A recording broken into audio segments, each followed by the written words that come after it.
Que a santa paz de Deus, o amor do nosso Mestre Jesus, esteja aí na sua vida, na sua casa, aí no seu mundo, aonde você se encontra neste momento, em qualquer lugar do nosso planeta Terra.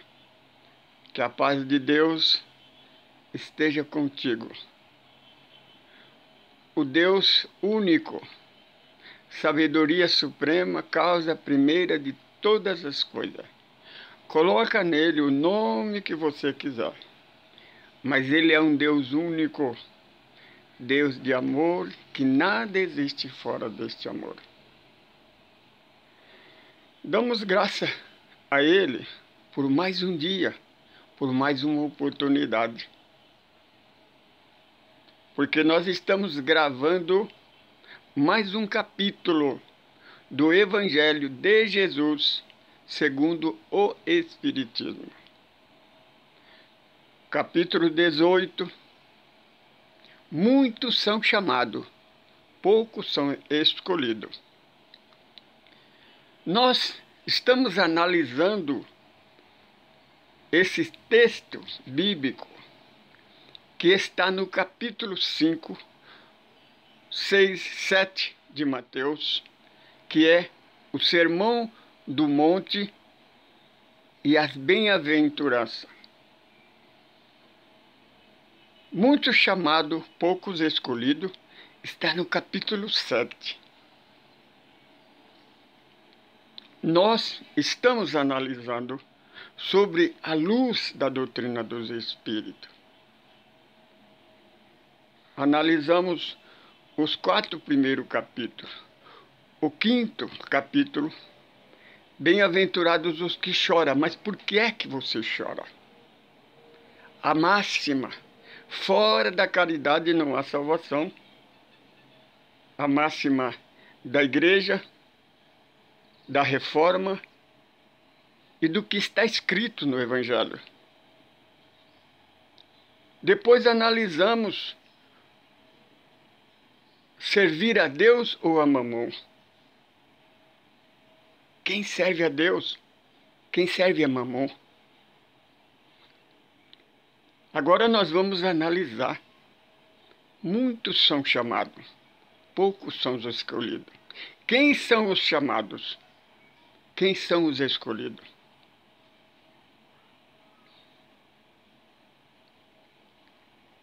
Então o Mestre Jesus ensina através de parábola, que é um cumprimento dos seus ensinamentos. Porque, segundo a luz da doutrina espírita, Kardec ensina-nos, incita-nos a raciocinar. Porque a fé raciocinante é aquela que permanece todo o tempo diante da verdade e da razão. Porque a fé religiosa é uma fé cega. Por isso que Jesus, ele complementava os seus ensinamentos com parábola. Porque a parábola você tem que parar para raciocinar. Por isso que ele ensina, bem-aventurado quem tem olhos de ver e ouvido de ouvir. Então ensinou o Senhor Jesus uma parábola. Havia um senhor que resolveu preparar uma bolda de prata. Pediu aos seus emissários, ide na casa dos meus parentes, dos meus familiares, convida eles. Fala que eu preparei um grande banquete. Os cevados já estão preparados, as guloseimas, os vinhos já foram escolhidos. E eles foram. Aí voltaram, disseram, Senhor, os seus parentes dizem que não pode vir, porque eles compraram umas terras, e eles precisam conhecer essa terra, precisam preparar ela para plantio. Infelizmente eles não vão poder ir. Então vai e convida os meus amigos, os meus familiares. E eles foram. Qual foi a decepção? Porque eles também disseram, diga para ele que nós não vamos poder ir, porque nós compramos uns animais, compramos junta de boi, e nós precisamos testar ele para preparar para a plantação. Eles então insistiram, eles mataram algum deles. O dono da casa ficou decepcionado. Aí disse para o seu servidor, vai nas praças, na saída da cidade, recolhe todos os mendigos, os que estão aí parados, desempregados, os que estão, os bons e os maus. Traga tudo para participar da minha festa. Quando a festa, o salão cheio, o dono da casa veio para receber os seus convidados.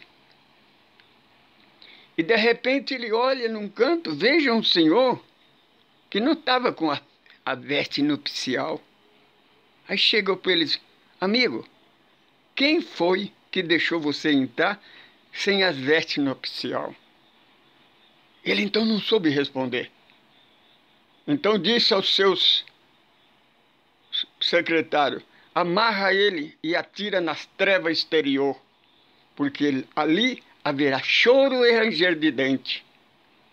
E ele não sairá de lá enquanto não pagar o último centavo. Amigo, uma prova contundente que o inferno eterno da igreja não existe. Jesus declara aí que o espírito, a alma que for atirado no lago de treva exterior, onde haverá choro e ranger de dente. Só que tem uma coisa, ele não sairá de lá enquanto não pagar o último centavo. Percebe? Isso é justiça e misericórdia. Porque o inferno da igreja, se você for para o inferno, nunca mais você vai sair de lá. O inferno verdadeiro, que inferno quer dizer um lugar de purgação, é uma prisão. Ele não sairá enquanto não pagar o último centavo. Quer dizer, mas quando ele pagar o último centavo, ele sai de lá. Então há uma esperança. Parente, amigo, são o povo de Israel, que Deus enviou os 10 mandamentos. Eles não aceitaram. Deus enviou os profetas, eles perseguiram e mataram, não aceitaram. Então, o Pai Criador enviou Jesus. Eles não aceitaram. Então, continuou Jesus contando mais uma parábola. Agora,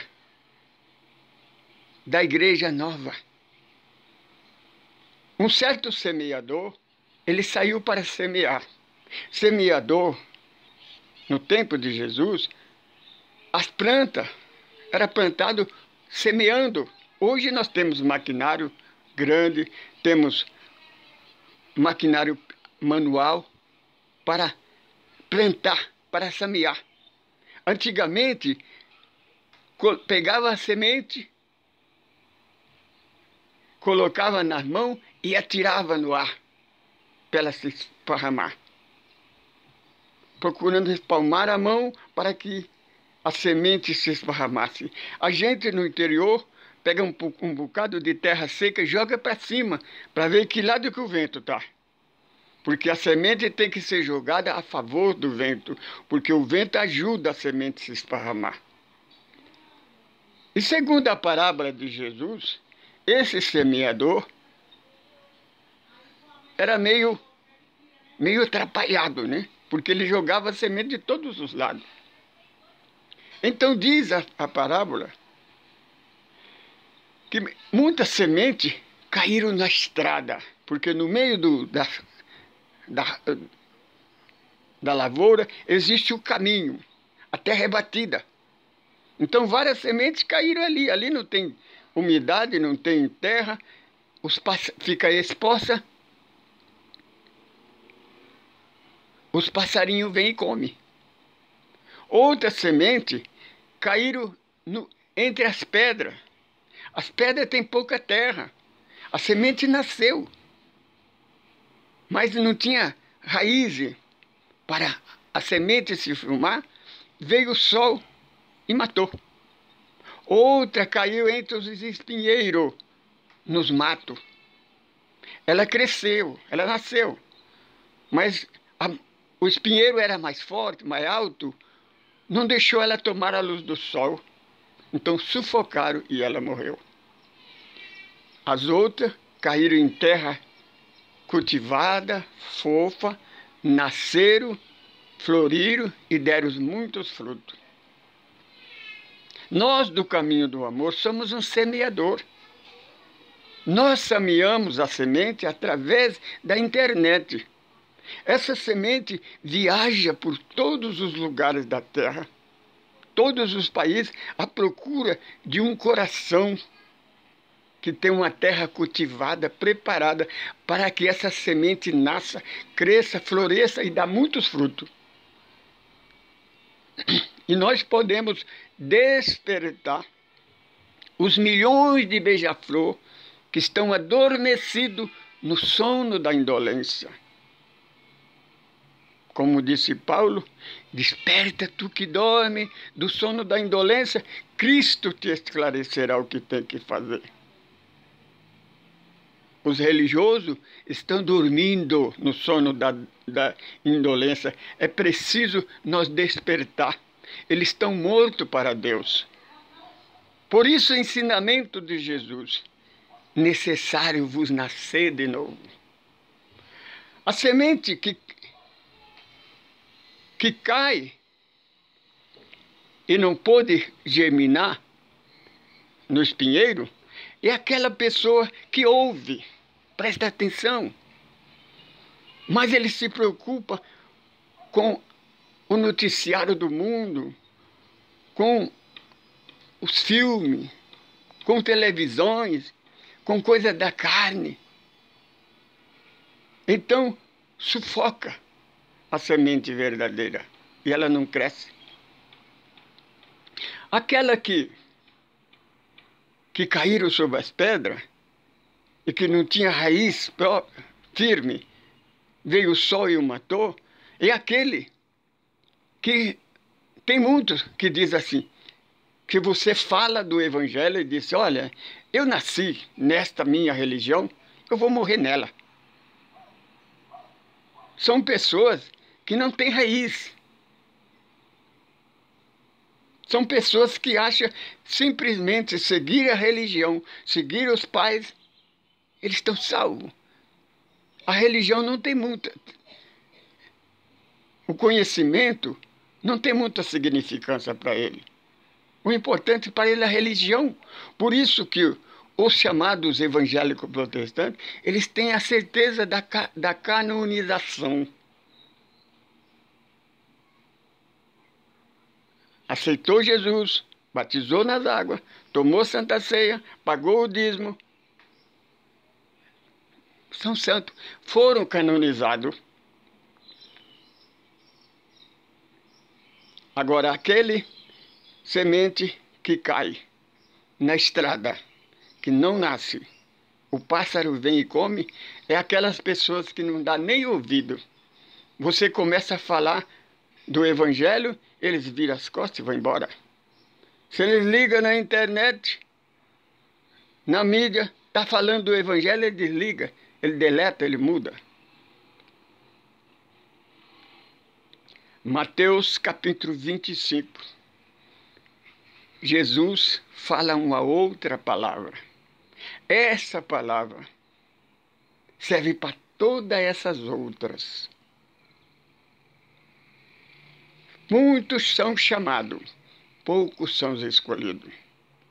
As igrejas, desde o começo da humanidade, encheram casa, fizeram grande movimento, constrói templos faraônicos. Milhares são os seguidores. Enquanto aqueles que procuram a verdade, são diminutos, são pequenos, são castigados pelos outros, são perseguidos, caluniados. Como fizeram com o próprio Jesus. Quem foi que perseguiu Jesus desde o nascimento até a ressurreição? Não foi os próprios da sua religião? Que perseguiram o tempo todo.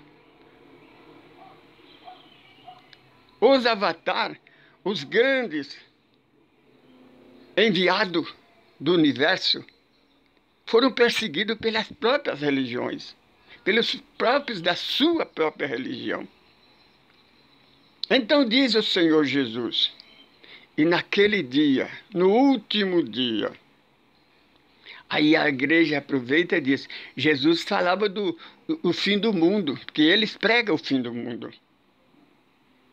Que Jesus vai vir acabar com tudo. Levar uma meia dúzia de gato pingado da sua igreja. Agora, o problema é saber de qual igreja. Porque uma não se combina com a outra. Eles batizam no mesmo nome dos três deuses. Nome do Pai, do Filho e do Espírito Santo. Batiza do mesmo jeito. Prega do mesmo jeito. Mas não se dá um com o outro. Não se une. O mestre de Nazaré, ele advertiu o tempo todo, reino dividido não subsistirá. Eles não conseguem entender isso. Então diz o Senhor, naquele dia, o último dia, é o dia do seu desencarne. Porque você vai morrer, você vai deixar esse corpo. Ninguém é imortal no corpo. Você é imortal no espírito. Eclesiastes capítulo 12. Morre o corpo, volta para o pó. O espírito volta para o Criador, porque é eterno, é espírito, é filho de Deus, é filho da luz. Você é eterno, não importa a sua religião. Não importa a maneira que você segue, você acredita ou não acredita. Desencarnou do corpo, você volta para o plano espiritual. Aí é o julgamento do Espírito. Então disse o Senhor Jesus que naquele dia muitos lhe dirão, Senhor, Senhor, lembra-te de mim? E o Senhor Jesus então responde, eu vos direi, não, eu não conheço vocês, nunca vi falar de vocês. Senhor, nós fizemos grande obra na terra, nós pregamos o seu evangelho, nós curamos os enfermos, nós expulsamos espíritos, nós fizemos grandes milagres. E o Senhor Jesus disse, então eu vos direi, não, eu não conheço vocês. Quando? Por que, Senhor? Porque quando eu tinha fome, não me deste de comer. Quando eu andava nu, não me vestisse. Quando eu estava cativo, não me visitasse. Quando eu estava enfermo, não foram me visitar. Quando isso aconteceu, Senhor? Quando deixasse de cuidar de uma criança órfã, desamparada. A mim que você deixou de cuidar. Quando você esbanjava alimentação, jogava comida fora e o vizinho passava fome, necessidade, e você não dava a comida para ele, era a mim que você não dava comida. Quando o enfermo, seu vizinho que passou a vida toda numa cama enferma, você nunca visitou ele, você nunca teve tempo para visitar ele. Você estava ocupado para visitar as terras que você comprou, para usar os animais, as juntas de boi que você ajudou. Você estava muito ocupado com as coisas dessa vida. Você estava preocupado em juntar tesouro do céu.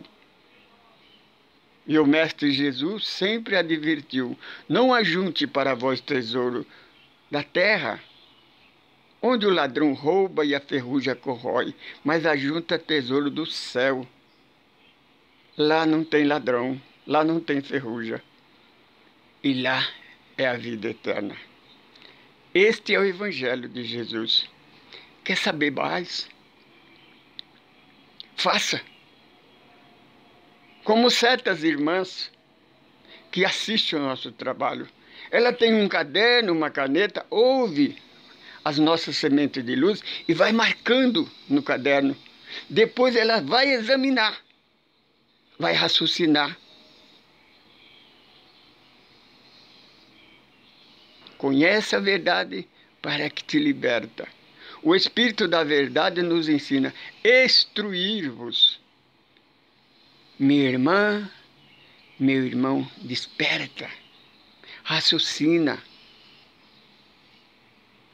O tempo é chegado, mas o teu tempo não é o fim do mundo, não.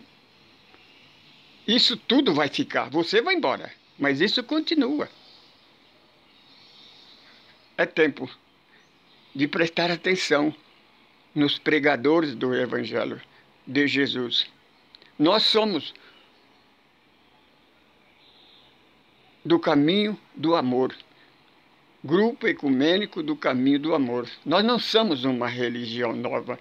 Nós não pregamos um novo ensinamento, uma nova religião. Nós procuramos renascer a casa do caminho. Os apóstolos que seguiram o ensinamento de Jesus e foram manietados, destruídos pela igreja, pela religião. E aquela que foi feita para religar o homem a Deus e sempre esteve na contramão da verdade. Presta atenção. Eu sou evangelista Francisco Pedro. Eu sou um administrador desse grupo. Nós convidamos a você. Quer saber mais? Venha conosco. Veja aí os nossos contatos. Vamos examinar. Porque não é seguir uma religião. É estudar, é pesquisar. Conhece a verdade, mas a verdade de Deus. Saudações em Cristo Jesus.